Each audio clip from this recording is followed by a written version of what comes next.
Eto mga kapuso, sumagot ang entertainment vlogger na si Christopher Min sa statement ng kampo ni Dominic Roque kung saan binanggit ang kanyang pangalan. May unang chika, si Aubrey Carampel.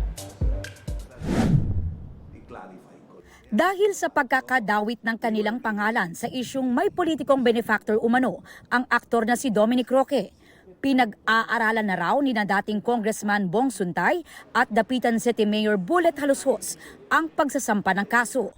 Ayon kay Suntay, Bullet also wants to file. Ako, I'm talking to my lawyers also on what we could do. We're just gathering whatever we could find pa eh. So hindi ko pa mapangalanan exactly kung against who.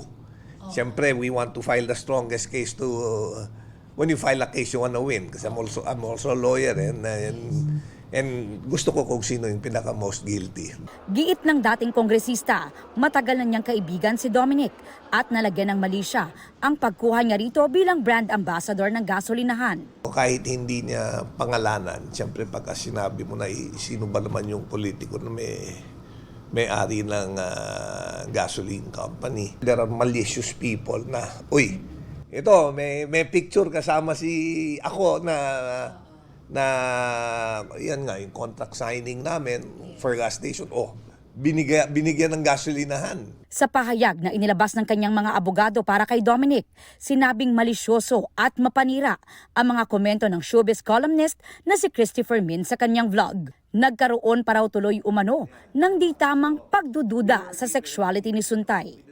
Sa kanyang programa, sinabi ni Fermin na nang magsimula raw ang issue ng hiwalayan ni na Dominic at Bea Alonzo, ni minsan ay hindi niya raw binanggit ang pangalan ni Mayor Bullet maski ang kanyang initials.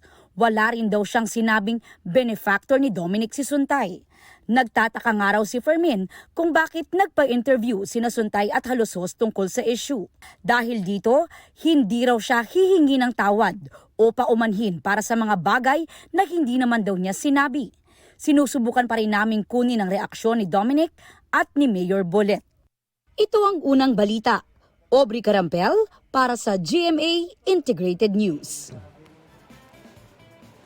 Mga kapuso, para una ka sa mga balita, mag-subscribe sa GMA Integrated News sa YouTube. Sa mga kapuso abroad, subaybayan niyo po kami sa GMA Pinoy TV at sa www.gmanews.tv.